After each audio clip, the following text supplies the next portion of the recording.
वेङ्कटाद्रिसमं स्थानं ब्रह्माण्डे नास्ति किञ्चन वेङ्कटेशसमो देवो न भूतो न भविष्यति. ओं नमो वेङ्कटेशाय.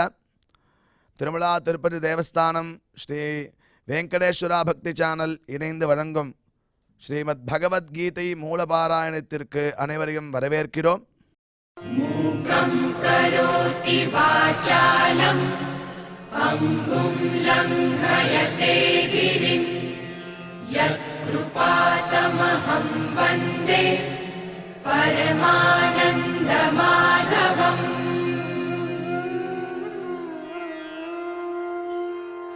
करारविन्देन पदारविन्दम् मुखारविन्दे विनिवेशयन्तम् वटस्य पत्रस्य पुटे शयानम् बालं मुकुन्दं मनसा स्मरामि.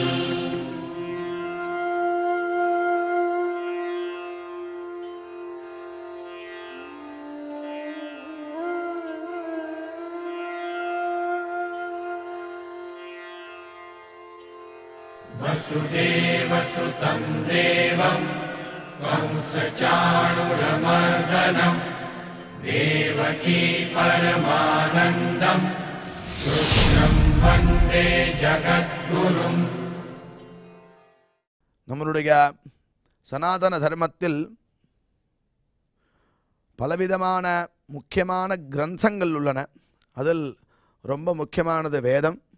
அவ்வேதத்தில் ஸ்ரத்தயாதேயம் அஸ்ரத்தயாதேயம் என்று தைத்திரிய உபனிஷத்தில் மனிதனானவன் ஸ்ரத்தையுடன் கொடுக்க வேண்டும். தானத்தை பற்றி சொல்லும்போது ஸ்ரத்தையுடன் கொடுக்க வேண்டும். அஸ்ரத்தயா அதேயம், அஸ்ரத்தையுடன் கொடுக்க கூடாது என்று சொல்லப்பட்டுள்ளது.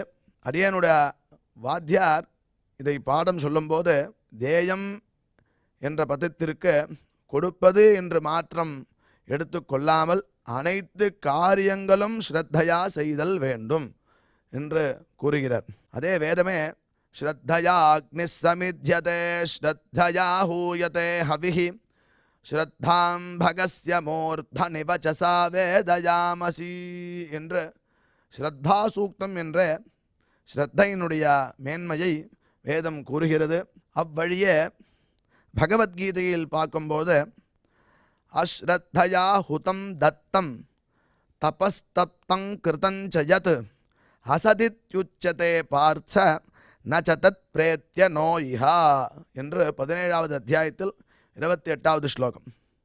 இந்த ஸ்லோகத்தில் என்ன சொல்லுகிறார்?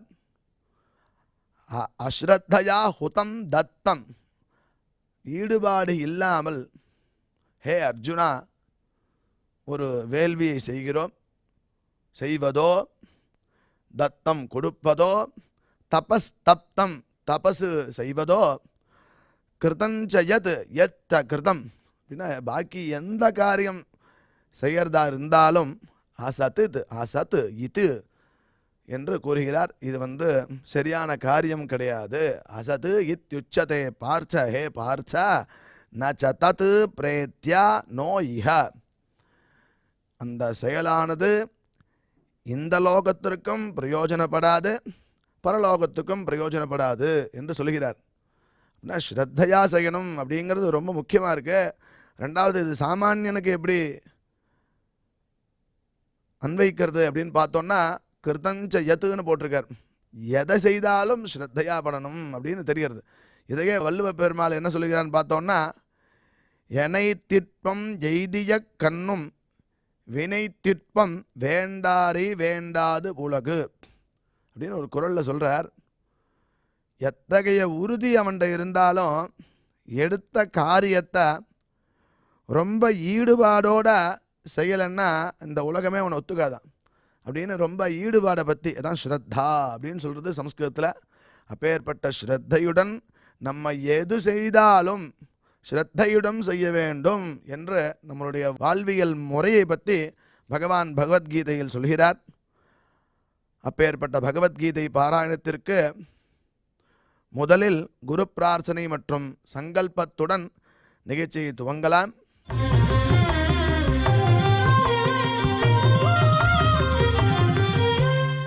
श्रीगुरु प्रार्थना।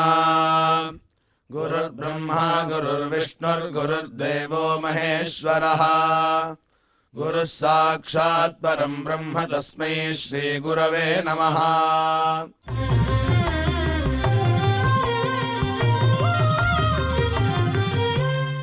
श्रीनिवास प्रार्थना। नमः क्षीराब्धिनाथाय वैकुण्ठाचलवासिने मुकुन्दाय नमो नित्यम् अनन्ताय नमो नमः।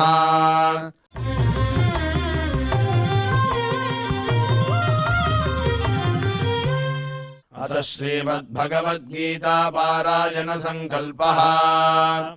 श्रीमदादिवराह क्षेत्रे विराजमानस्य अखिलाण्डकोटि ब्रह्माण्ड नायकस्य श्रीपद्मावती जानेः भगवतः श्रीवेङ्कटेश्वर स्वामिनः दिव्यसन्निधौ जगद्गुरोः श्रीकृष्णपरमात्मनः अनुग्रहेण समस्तप्रपञ्चस्य विशेषतः भारतदेशस्य उत्तरोत्तर शुभसम्पत्समृद्ध्यर्थम् श्रीमद्भारतदेशगत तपस्विजन तपोबलवृद्धिद्वारा समस्तस्यापि मानवसमाजस्य सर्वारिष्टपरिहारार्थम् एतद्देशवासिनां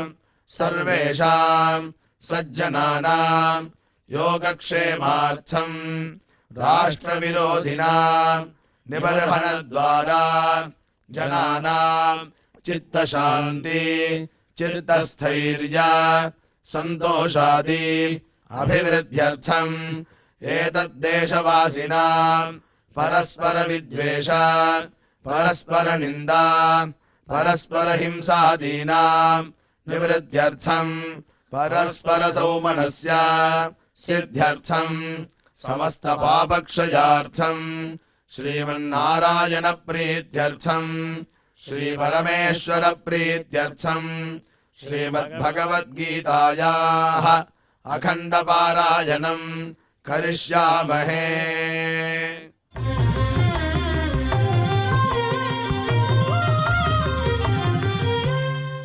श्रीगीता प्रार्थना। श्रीवत्साङ्गम् महोरस्कम् वनमाला विराजितम् शङ्खचक्रधरम् देवम् कृष्णम् वन्दे जगद्गुरुम्।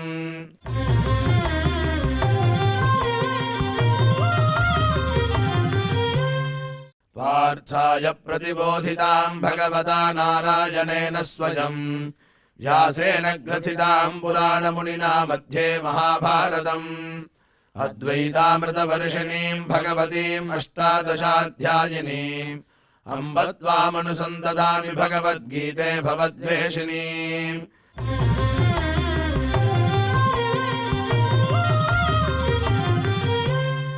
श्रीवेदव्यास प्रार्थना। व्यासम् वसिष्ठनर्तारम् शक्तेः पौत्रमकल्मषम् पराशरात्मजम् वन्दे सुखतातम् तपोनिधिम्। यत्र योगेश्वरः कृष्णो यत्र पार्थो धनुर्धरः तत्र श्रीर्विजयो भूतिर्ध्रुवानीतिर्मतिर्मम।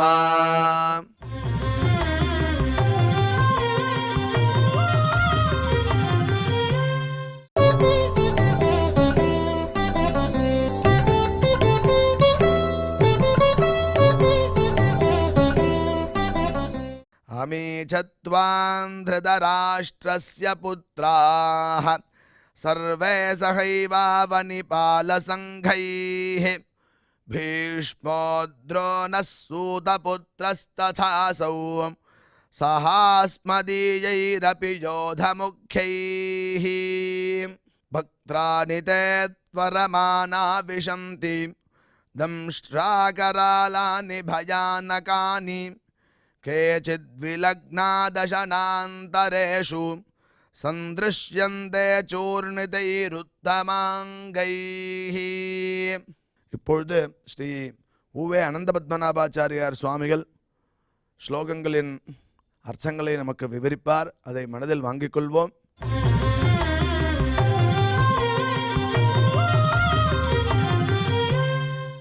அமீ சர்வே திருதராஷ்டிரஸ்ய புத்ராः சர்வைः சகைவாவனி பாலசங்கைः பீஷ்மோ द्रोणः सूतपुत्रस्तथासौ सहास्मदीयैः अपि योधमुख्यैः वक्त्राणि ते त्वरमाणा विशन्ति दंष्ट्राकराळानि भयानकानि केचिद् विलग्ना दशनान्तरेषु सन्दृश्यन्ते चूर्णितैः उत्तमाङ्गैः. ஓம் நமோ பகவதே வெங்கடேஷாய. உலகத்தினுடைய சிருஷ்டி, ஸ்திதி, சம்ஹாரம் என்பதான மூன்றையும் தன் வசத்தில் வைத்திருப்பவன் சர்வேஸ்வரனான பரமாத்மா. எல்லாம் அவனுடைய அதீனம், அவனுடைய சங்கல்பத்திற்கு உட்பட்டது. தேனவினா திருணமபி ந சலதி என்பது வாக்கியம். அவனன்றி ஒரு அணுவும் அசையாது. பரமாத்மாவுடைய சங்கல்பம் இல்லாமல் ஒரு அணு எந்த ஒரு விஷயமும் அசையவும் அசையாது. இப்பொழுது பகவானுடைய அவதாரத்தின் நோக்கம் என்ன? கீழே 2-3 உபன்யாசத்தில் நாம் பார்த்தோம். யதா யதா ஹி தர்மஸ்ய கிளானிர்பவதி பாரத அபியுத்தானம் அதர்மஸ்ய ததா ஆத்மானம் ஸ்ருஜாம்யஹம் பரித்ராணாய சாதூனாம் விநாசாய ச துஷ்கிருதாம். சாதுக்களை ரட்சிக்க வேண்டும், அசுர பிரபுத்திகளை, அதாவது அசுர குணம் கொண்டவர்களை, பிறப்பினால் அசுரர்களாக இருக்கணும்னு அவசியம் இல்லை, குணத்தினால் அசுரர்களாக இருந்தால் கூட போகிறோம். அப்படிப்பட்டவர்களை எல்லாம் அடித்து பூமியினுடைய பாரத்தை நீக்க வேண்டும். ஒரு 3-4 உபன்யாசத்துக்கு முன்னாடி இதை எடுத்து நான் சொன்னேன். அதாவது கிருஷ்ணாவதாரம் எப்படி நிகழ்ந்தது என்பதை நாம் ஸ்ரீமத் பாகவதத்தில் பார்க்கலாம். பூமி தேவி பசுவின் உருவம் எடுத்து தேவர்களிடத்தில் சென்று பிரார்த்தித்தாளாம். என்னாலே பூமியில் பாபிகளுடைய பாரத்தை தாங்க முடியவில்லை என்று அவள் பிரார்த்திக்கிறாள். இப்போ தேவர்கள் என்ன பண்ணுவா பாவம், அவளுக்கு ஒரு லிமிட்டேஷன்ஸ் தான் இருக்குது. இதில் நல்லா நாம் புரிஞ்சுக்கணும். அதாவது அர்ஜுனன் மற்றவர்களும் பெருமாளை ஸ்தோத்திரம் பண்ணுறதை பார்த்த உடனே அவனுக்கு பரதத்துவ யாதாத்வ ஞானம் உண்டாயிற்று என்று பார்த்தோம் அல்லவா? ஞாபகம் இருக்கா? 2 உபன்யாசம் முன்னாடி பிரம்மருத்ராதிகள் பெருமாளை எப்படி ஸ்தோத்திரம் பண்ணுறானது அர்ஜுனன் கிட்டே இருந்து பார்த்தான்னு சொல்கிறோம். காரணம் என்ன? அவர்களையும் இவனையும் ஒன்றா நினச்சிட்டு இருக்கிறதுக்கு வாய்ப்புகள் அதிகம். அப்படி அவனுடைய எண்ணம் தவறு என்பதை காண்பிப்பதற்காகத்தான், சுட்டி காண்பிப்பதற்காகத்தான் பெருமாள் தன் விஸ்வரூபத்தில் மற்ற தெய்வங்கள் தன்னை தொழுவதையும் அர்ஜுனனுக்கு காண்பித்தான். புரியுதா? தன்னுடைய விஸ்வரூபத்தில் மற்ற தெய்வங்கள் தன்னை தொழுவதையும் அர்ஜுனன் எடுத்து அர்ஜுனனுக்கு பெருமாள் காண்பித்தான். அதே போன்று தான் இங்க இவெல்லாம் இருக்கா, இவர்களிடத்துல போய் பூமி பிரார்த்திக்கிறா. பிரம்மா சொல்லிட்டார், எனக்கு வரம் கொடுக்கறதுக்கு மட்டும்தான் பர்மிஷனை தவிர்த்து அந்த கொடுத்த வரத்தை கேன்சல் பண்ணுறதுக்கோ அல்லது வரம் பெற்றவர்களை ஏதாவது செய்வதற்கோ, சம்ஹாரம் முதலானவைகள் செய்வதற்கோ எனக்கு அனுமதி இல்லைன்றார். அப்போ அவருக்கு மேலே சுப்ரீம் பவர் ஒன்று இருக்குன்றத பிரம்மாவே ஒத்துக்கிறார். எல்லாரும் கை விரிச்சுட்டா. என்ன பண்ணலாம்? சரி, நாம் போய் பெருமாளை பிரார்த்திக்கலாம் அப்படின்னு எல்லா தேவர்களும் திருப்பார்க்கடலின் கரையில் சென்று மகாவிஷ்ணுவை துதித்தார்கள். பார்க்கடல் கரையில் நின்று அவர்கள் பரமாத்மாவை துதித்தார்கள். துதி கேட்டு உகக்கும் தூயவன் அல்லவா பெருமாள். உடனே விரைந்து அவர்களுக்கு காட்சி அளித்தான். அப்பொழுது பூமி தேவி பசுமாட்டின் உருவில் நின்று பகவானிடத்தில் வேண்டுகோளை முறையிட்டாள். கௌர்பூத்வா அஸ்ருமுகி கின்னா கிரந்தந்தி கருணம் விபோ.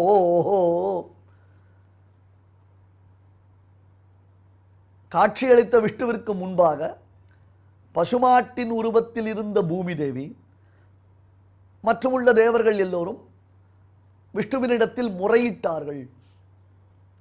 லோகம்ன்றது ரொம்ப இம்ச மக்கள்லாம், சாதுக்கள்லாம் கஷ்டப்படுறா, சாதுக்களை ரட்சிக்கணும், சம்ரட்சிக்கணும், அதுக்காக பகவானே நீர் மறுபடியும் அவதாரம் பண்ணணும். ஏற்கனவே 7 அவதாரம் ஆயிடுத்து, 8 அவதாரம் ஆயிடுத்து.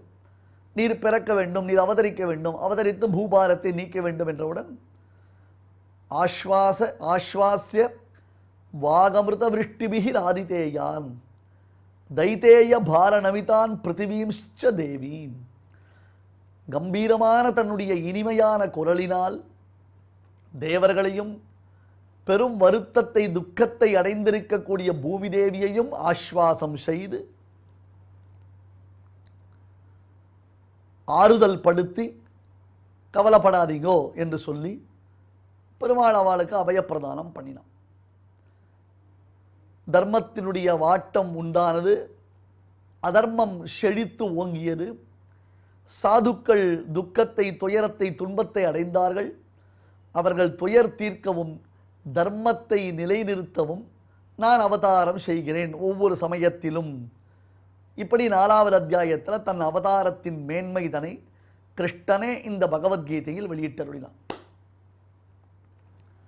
இப்போ துரியோதனன் முதலானவர்கள் என்ன நினச்சுட்டா, தங்களை பெரிய சக்கரவர்த்தியாக நினச்சுட்டான். ஒரு நாயகமாயோட உலகுடன் ஆண்டவர்னு தங்களுக்கு மிஞ்சினவா லோகத்தில் யாரும் கிடையாது, உலகத்துக்கே தாங்க தான் பெரிய அரசர்கள் என்று நினைத்தார்கள். கொடூர குணத்தை வளர்த்து கொண்டார்கள். மக்களை துன்புறுத்தினார்கள், சாதுக்களை துன்புறுத்தினார்கள். இப்போ கிருஷ்ணன் பார்த்தான், இவர்களை எல்லாத்தையும் ஒரே சமயத்தில் முடிச்சு விடணும். நம்ம ஒரு பக்கம் கம்சன் முதலானவர்களை கொன்றொழித்தது, காலநேமி நரகாசுரன் முதலான அசுரர்களை கொன்றொழித்தது. கிருஷ்ணாவதாரத்தில் கண்டினியூஸாக இந்த மாதிரி நடந்துகிட்டே இருக்கும். முதல்ல கம்சாதிகளான அசுரர்களை கொன்றது, அப்புறம் காலநேமி ஜராசந்தன் முதலானவர்களை கொன்றது. நீங்கள் பார்க்கலாம், அந்த கதையெல்லாம் பார்க்கலாம். அப்புறம் நரகாசுரன் இவர்களையெல்லாம் கொன்றது.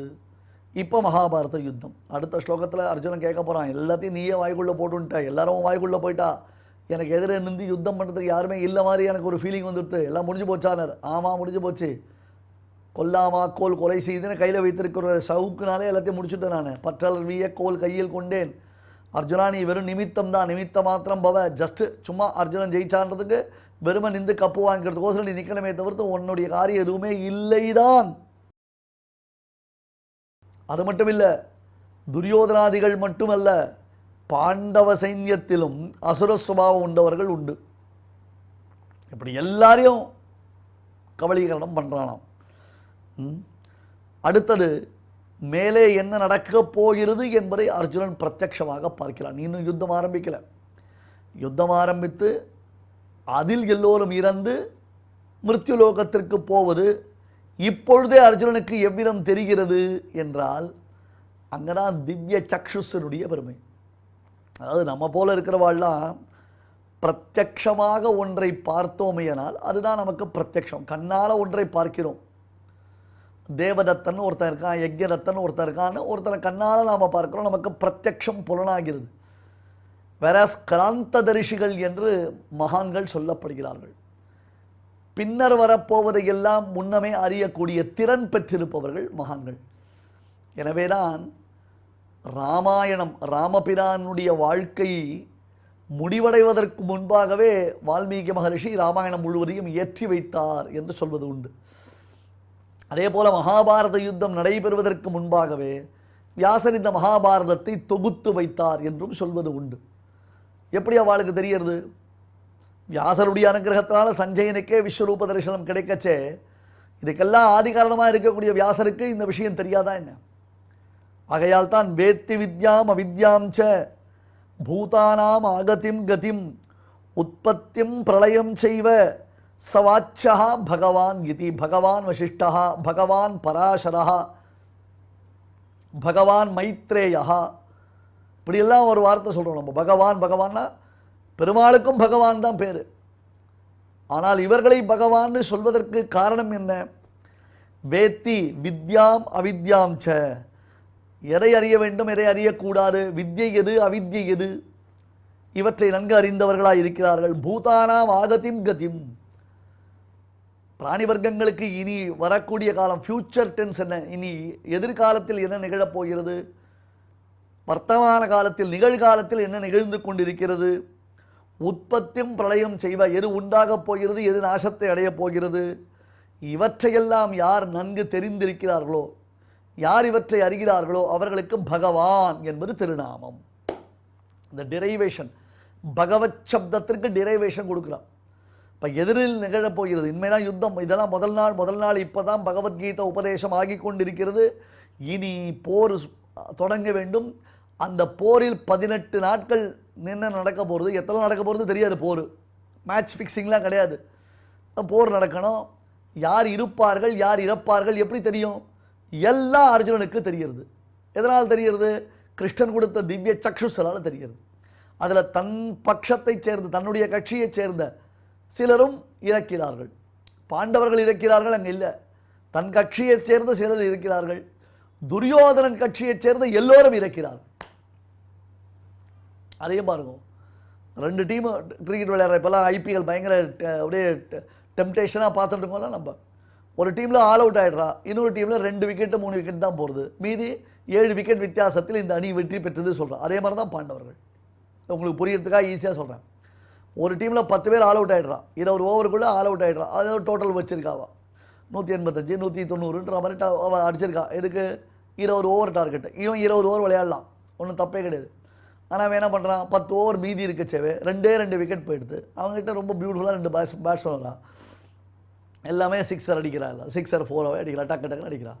10 பால் ஒருத்தர் 50 அடிச்சிட்டா, டப்பு அடிச்சிட்டார். 6-4 மாற்றி அடிச்சார். முடிஞ்சு போச்சு. 10 பாலில் முடிஞ்சு போச்சு. அவருடைய கேமே ஆடி முடிச்சிட்டார். அப்போ 8 விக்கெட் வித்தியாசத்தில் 7 விக்கெட் வித்தியாசத்தில் இவர்கள் ஜெயித்தார்கள். இவர்கள் தரப்பிலும் விக்கெட்டு போயிருக்கு. ஆனால் அவர்கள் தரப்பில் ஓவரால் விக்கெட்டு மொத்தம் போயிடுது. 10 பேர் அவுட் ஆகிட்டான். இவருடைய தரப்பில் 2 விக்கெட்டோ 3 விக்கெட்டோ போயிருக்கு. அந்த மாதிரி பாண்டவர்களுக்கும் கௌரவர்களுக்கும் வித்தியாசம் இருக்குது. கௌரவர்கள் பட்சத்தில் பீஷ்ம துரோணாதிகள் எல்லாரும் போய் சேர்ந்துடுறான். பாண்டவர் தரப்பில் ரொம்ப விக்கெட் லெஸ்ஸு, ஆனால் அவளும் உள்ளே போகிறான். இதெல்லாம் அர்ஜுனனுக்கு காமிக்கிறான். அதில் ஒரு வித்தியாசம் இருக்குது. இன்னொரு சுவாரஸ்யமான விஷயம் ஒன்று இருக்குது. அதெல்லாம் பாஷிகார் நுட்பமாக எடுத்து காண்பிக்கிறார் சுவாமி ராமானுஜர். என்னென்னா, கௌரவர்கள் யார் யார் போகிறான்றது அழகாக சொல்கிறார். ஆனால் பாண்டவர்களுடைய கூட்டத்தை தான் காமிக்கிறார். ஒரு 10 பேர் 20 பேர் 100 பேர் 500 பேர் பாண்டவர்கள் மிருத்யு தேவதையான பெருமாளுக்குள்ளே போகிறா. அதாவது அவர்கள் இறக்கப் போகிறார்கள்னு தீர்மானம் எடுத்து. அவள் யாருன்னு அர்ஜுனன் ஏதோ பார்த்தப்பா, நம்ம ஆளுங்க 4-5 பேர் தான் தெரிஞ்சான் எனக்கு. அப்போ பார்த்தா ஓ இது நம்ம ஆளுன்னு தெரிஞ்சிச்சு. அது அவள் கட்சி கொடியெலாம் கையில் வச்சுட்டுருப்பா. அப்புறம் அவளுக்குன்னு ஒரு ட்ரெஸ் இருக்கும். அது ஆப்போனண்ட் யார், இந்த சைடு யாருன்றது தெரியறதுக்கு ஒரு வித்தியாசம் இருக்கும் இல்லையோ, வேரியேஷன்ஸ் உண்டு இல்லையோ. ஒரு ஸ்போர்ட்ஸ்லாம் அந்த ஊர் ஸ்போர்ட்ஸுக்கு ஏற்ற மாதிரி ஒரு ட்ரெஸ்ஸு போட்டுருப்பா. அந்த கலர் பார்த்தாலே இந்த ஊர் ஸ்போர்ட்ஸ் மேன் அப்படின்னு தெரியும். அந்த மாதிரி யாரெல்லாம் சோல்ஜர்ஸ்ன்னு தெரிகிறது. அதில் கிருஷ்ணன் ஒரு ட்ரிக்கி பண்ணான். என்ன, வாய்க்குள்ளே எல்லாரும் போகிறத காமிச்சானோ இல்லையோ, பாண்டவர்கள் சைட்லேருந்து போகிறதையும் காமிச்சானோ இல்லையோ, அபிமன்யுவும் அதுக்குள்ளே உண்டு. இதுதான் முக்கியமான பாயிண்ட். ரொம்ப ரொம்ப வேலிட் பாயிண்ட் இது. அர்ஜுனனுக்கு சுபத்ராதேவியினிடத்தில் பிறந்த சௌபத்ரஹான்னு சொல்லக்கூடிய அபிமன்யுவும் இந்த போரில் இறக்கப் போகிறான்.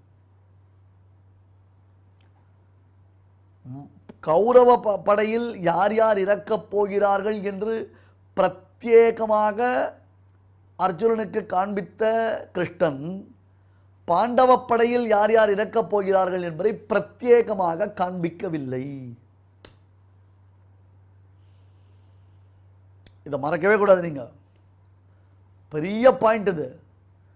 கீழே இந்த முதல் அத்தியாயத்தில் ஷங்கான் தத்புஃப் பிருத்தக் பிருத்தக் என்று ஒரு வார்த்தை போட்டார். சசப்த ஸ்துமுலோபவன் என்பதாக ஒரு வார்த்தை போட்டார். பாண்டவர் படையில் உள்ளவர்கள் முதலில் வாசுதேவனான கிருஷ்ணன் சங்குலி எழுப்பினான். பின்னர் அர்ஜுனன் சங்குலி எழுப்பினான். பின்னர் தர்மபுத்திரர், பீமசேனன், நகுலன், சகதேவன் என்று அவரவர்கள் சங்குலி எழுப்பினார்கள். பின்னர் அபிமன்யு முதலானவர்கள் சங்குலி எழுப்பினார்கள் என்று காண்பிக்கிறார். அதில் வியாசர் ஒரு வேரியேஷன் கொடுத்தார். பிருத்தக் பிருத்தக் என்று ஒரு வார்த்தையை உபயோகித்தார். ஒருவர் சங்குலி எழுப்பினவுடன் அது முடிந்தது. மற்றொருத்தர் சங்கு ஊதினார். அவர் ஊதி முடித்தவன் மற்றொருத்தர் சங்கு ஊதினார். இப்படியாக பாண்டவர்கள் தனித்தனியாக சங்கு ஊதினார்கள். ஆனால் கௌரவர்கள் கும்பலோட கோவிந்தா எல்லாரும் ஊத ஆரம்பிச்சிட்டான்.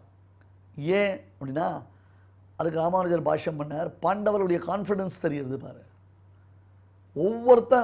ஒருத்தன் முடித்த உடனே இன்னொருத்தன் ஆரம்பித்தான் அப்படின்னு கேட்டால், அந்த போரில் அவர்களுக்கு இருக்கக்கூடிய கான்ஃபிடன்ஸ், நாங்கள் நிச்சயம் ஜெயிப்போம், தங்கக்கிட்ட அந்த மாதிரி ஒரு பவர் இருக்குது, தங்களை யாரை எதிர்த்து எதுவும் பண்ண முடியாது அப்படின்றதாக தைரியத்துடன் அந்த கான்ஃபிடன்ஸை அவன் எக்ஸ்பிரஸ் பண்ணலாம்.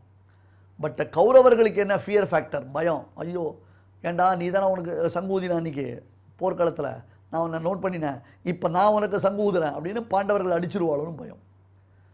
கும்பலோட கோவிந்தா போட்டால் யார் கத்தினா யார் கத்தலைன்னு தெரியாது பாருங்க. மாட்டினா கும்பலோடு மாட்டிக்கலாம், அதனால் விட்டுட்டாவா. சசப்த ஸ்துமூலகான்னு அர்த்தம்.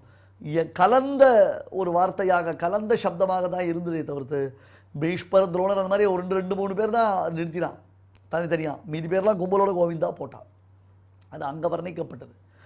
இங்கே கௌரவர்கள் யார் யார் இறக்கிறார்கள் என்று தனித்தனியாக அவர்களை காண்பித்த கிருஷ்ணன் பாண்டவர்களில் யார் யார் இறக்கிறார்கள் என்பதை தனித்தனியாக காண்பிக்காமல் கும்பலாக காண்பித்தார். Note this point my lord. இது ரெண்டுத்தையும் நீங்கள் அழகாக புரிஞ்சுக்கணும். இந்த 2 பாயிண்ட்டை நீங்கள் அழகாக புரிஞ்சுக்கணும். ஏன் என்னமோ சாஸ்திர ஞானம் நம்ம சம்பாதிச்சு வச்சுருக்கோம். பகவத்கீதை கேட்கச்சே நமக்கே கண்ணில் தண்ணி வருது சில சமயம். அவ்வளவு எமோஷன் ஆகிறோம். நம்ம ரொம்ப ஆச்சரியமாக நம்ம ரசிச்சுட்டு இருக்கோம். இதில் நமக்கு புரிந்த ஒரு பேருண்மை என்ன அப்படின்னு கேட்டால், தேகம் அழியக்கூடியது, ஆத்மா அழியாது. அழியக்கூடிய தேகத்தை அழியாமல் காப்பாற்ற முடியாது, அழியாத ஆத்மாவை அழிக்க முடியாது. வாசாம்சி ஜீர்ணானி யதாவிகாய நவானி கிருண்ணாத்தி நரோபராணின்னு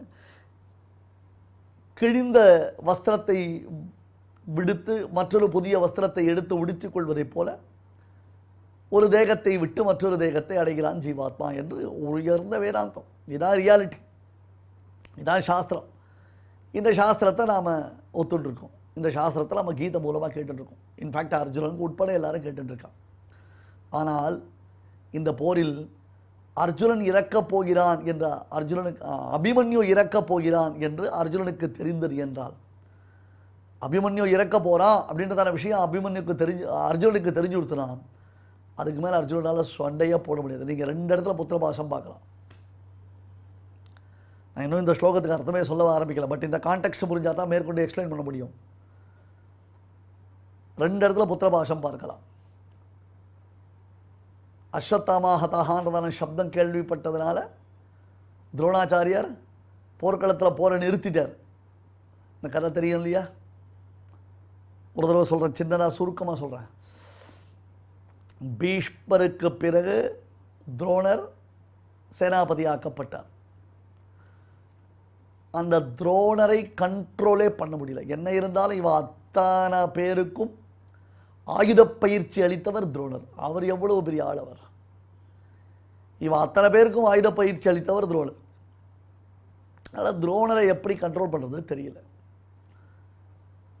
தர்மபுத்திரரை வைத்து துரோணரை வீழ்த்துவதற்கு கிருஷ்ணன் ஒரு உபாயத்தை செய்தான். அது சரியா தப்பா, அவர் எப்படி சொன்னார், அவர் சொன்னது காதில் விழுந்துடா வெளியா, இதெல்லாம் அப்புறம் பார்த்துக்கலாம். அந்த ஆஸ்பெக்டுக்காக நம்ம ரொம்பலாம் போக வேண்டாம். மேலே மேஜர் ஆஸ்பெக்டுக்கு மட்டும் வரலாம். தர்மபுத்திரர் மூலமாக துரோணர் காதில் படும்படியாக ஒரு வார்த்தை சொல்லச் செய்தான். என்னது? அஸ்வத்தாமா ஹதஹா. அஸ்வத்தாமா என்பவன் துரோணருடைய ஒரே பிள்ளை. துரோணருக்கு பிள்ளை பாசம்னா அப்படி ஒரு பிள்ளை பாசம் துரோணருக்கு. ஆனால் ஒன்று பாருங்கள், பிள்ளை பாசம் கண்ணை மறைக்கிறது என்று வார்த்தை சொல்லுவார்கள். அஸ்வத்தாமா என்பவன் சிரஞ்சீவி. கேள்விப்பட்டிருக்கேடா? நம்முடைய மூதாதையர்கள் வீட்டில் பாட்டி தாத்தா இருந்தாலாம். இந்த காலத்து 50 வயசு பாட்டி அவள்லாம் இல்லை. அவள்லாம் இதை தெரிஞ்சுக்கிறதுக்கு கூட வாய்ப்பு இல்லை, ரொம்ப குறைச்சல் தான். இன்னும் வேலை 60+, 70+ல் இருக்கிற பாட்டி தாத்தா நீங்கள் பார்த்தீங்கன்னா ஒரு ஸ்லோகம் சொல்லுவா, அஸ்வத்தாமா பலிர்வியாசா, அஸ்வத்தாமா பலிஹி வியாசா கிருபா ச விபீஷணா பரசுராமஹ ஹனுமான்ஸ்ச சப்தைதே சிரஞ்சீவினஹ. ஸ்லோகம் ஆர்டர் ஒன்று இருக்குது. அஸ்வத்தாமா பலிர்வியாசா ஹனுமான்ஸ்ச விபீஷணா கிருபஸ்ச பரசுராமஸ்ச சப்தைதே சிரஞ்சீவினா. சிரஞ்சீவிகள்னு பேர். சிரஞ்சீவி இல்லை, சிரஞ்சீவி, ஜீவிப்பவர்கள். அஸ்வத்தாமா, பலிஹி, வியாசா, ஹனுமான், விபீஷணா, கிருபா, பரசுராமர். இவாளுக்கு மரணமே கிடையாது. மரணம் கிடையாதுன்னா தேவர்கள் மாதிரி எல்லாருக்கும் ஒரு காலம் உண்டு.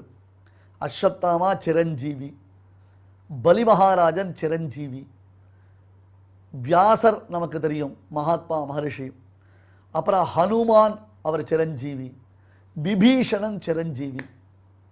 எனவேதான் ராமபிரான் வைகுண்டத்திற்கு சென்ற சமயத்தில் எல்லா வானரங்களையும் தன்னுடன் அழைத்துச் சென்ற ராமபிரான் விபீஷணனுக்கு தன் ஆராதனை பெருமாளான ரங்கநாத பெருமாளை அளித்தும், விபீஷணனுக்கு தன் ஆராதனை பெருமாளான ரங்கநாத பெருமாளை அளித்தும், ஹனுமானை பார்த்து நீ வருகிறாயா என்று கேட்டபொழுது ஹனுமான் நான் எத்திர ரகுநாத கீர்த்தனம்னு இந்த லோகத்தில் எங்கெல்லாம் ராம நாமம் ஒலிக்கிறதோ அங்கே நான் இருக்கிறேன், எனக்கு வைகுண்டத்தை காட்டிலும் இது மேன்மையானது என்று ஹனுமான் சொன்னதாகவும் ஒரு கதை சொல்வது உண்டு.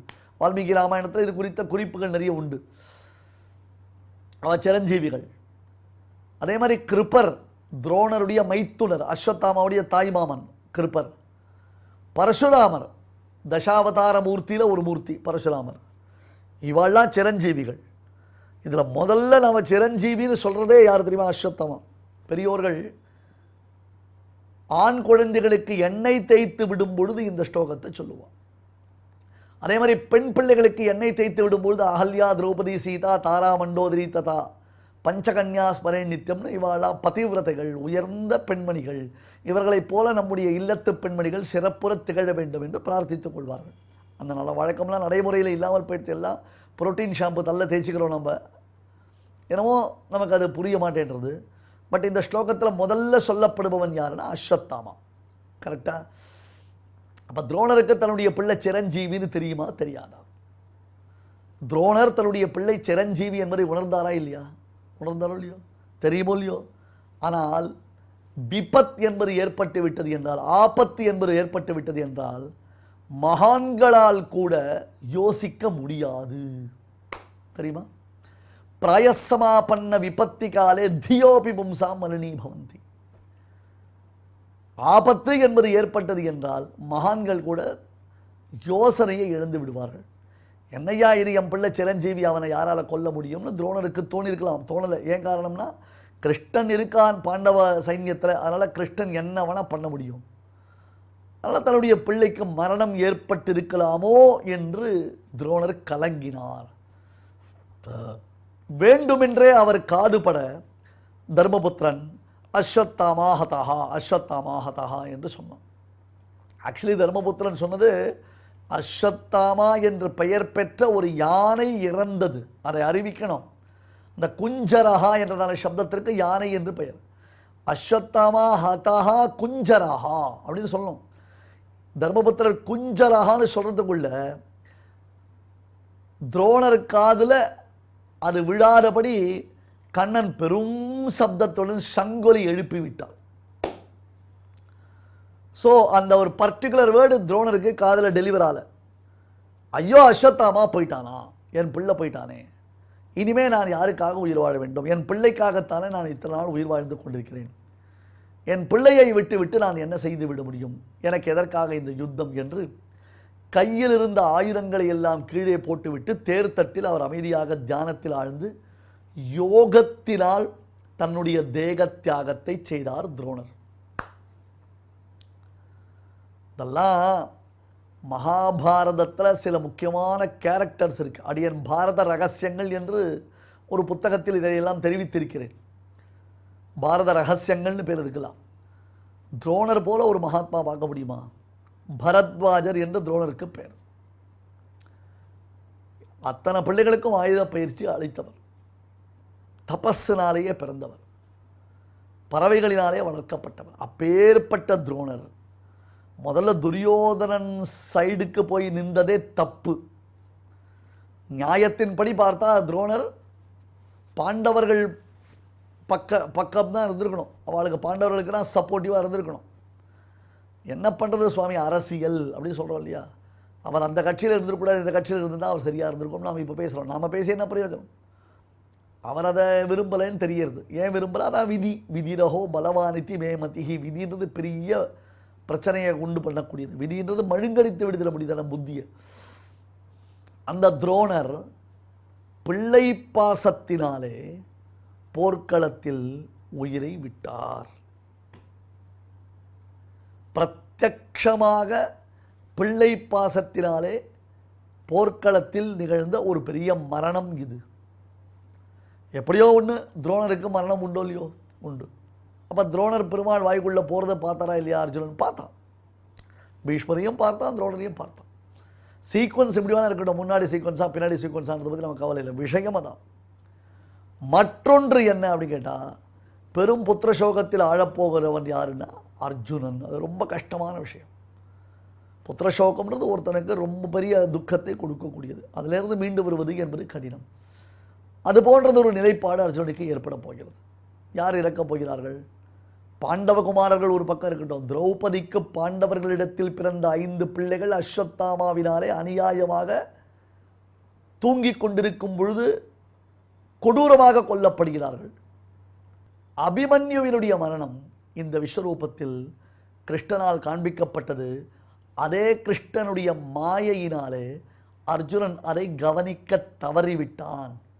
இந்த விஷயத்தை இன்னும் விவரித்து நாளைய உபன்யாசத்தில் நாம் பார்க்கலாம். ஸ்ரீமதே பகவதே பாஷ்யகாராய நமஹா.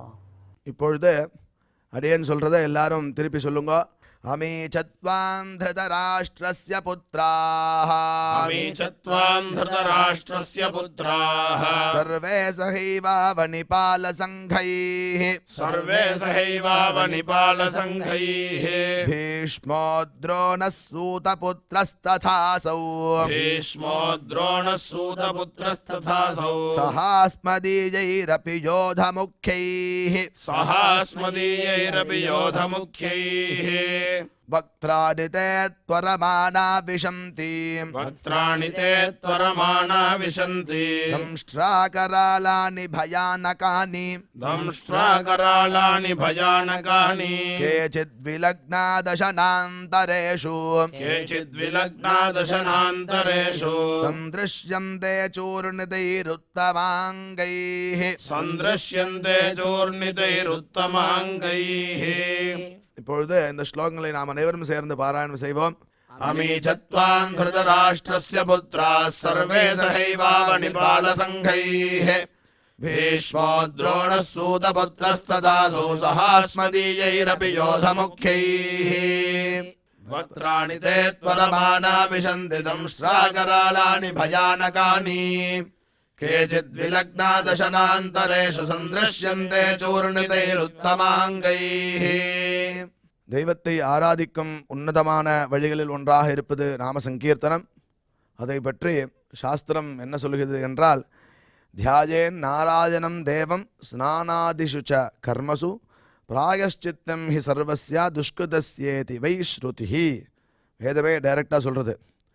ஸ்நான பானம் போஜனம் இத்தியாதி செயல்களில் தியாயேத் நாராயணம் தேவம், நாராயண நாராயண நாராயணான்னு சொல்லிண்டே சாப்பிடணுமா, சொல்லிண்டே குளிக்கணுமா, சொல்லிண்டே ஜலம் குடிக்கணுமா, சொல்லிண்டே நடக்கணுமா, சொல்லிண்டே அனைத்து காரியங்களும் செய்யணுமா, நாராயண நாராயண நாராயணான்னு சொல்லணும்னு சொல்கிறது.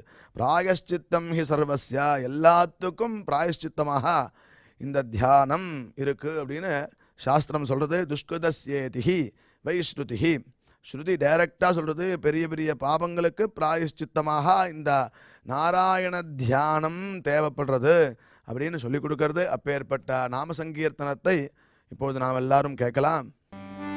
श्रीमन्नारायण नारायण नारायण श्रीमन्नारायण नारायण नारायण श्रीमन्नारायण नारायण नारायण श्रीमन्नारायण नारायण नारायण श्रीमन्नारायण नारायण नारायण श्रीमन्नारायण नारायण नारायण श्रीमन्नारायण नारायण नारायण श्रीमन्नारायण नारायण नारायण श्रीमन्नारायण नारायण नारायण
இந்த பாராயண நிகழ்ச்சியில் இதுவரை நாம் செய்த ஸ்லோகங்களில் ஏதேனும் அக்ஷர தோஷம் ஏற்பட்டிருந்தால் அதை நிவர்த்திக்கும் பொருட்டு சுவாமியிடம் க்ஷமா பிரார்த்தனை செய்வோம்.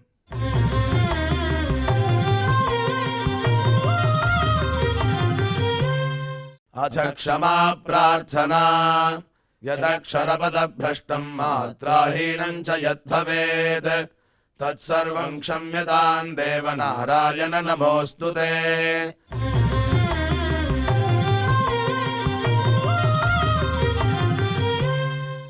अथ भगवत्समर्पणम् कायेन वाचा मनसेन्द्रियैर्वा बुद्ध्यात्मना वा प्रकृते स्वभावात् करोमि यद्यत् सकलं परस्मै नारायणायेति समर्पयामि।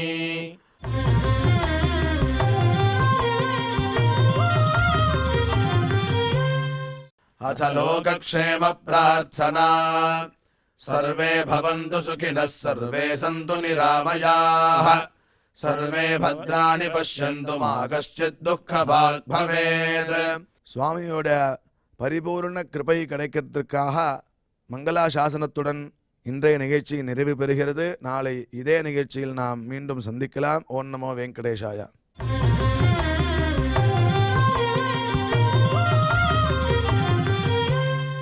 अथ मङ्गलम् श्रियः कान्ताय कल्याणनिधये निधयेऽर्थिनाम् श्रीवेङ्कटनिवासाय श्रीनिवासाय मङ्गलम्.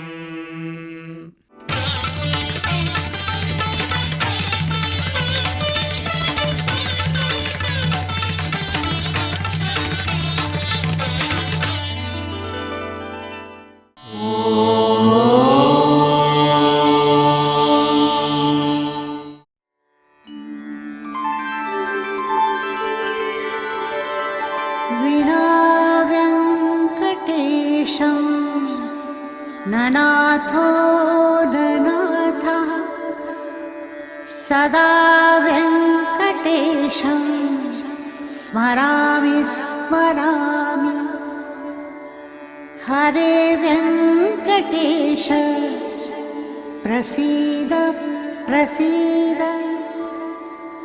प्रियं वेङ्कटेश प्रयच्छ प्रयच्छ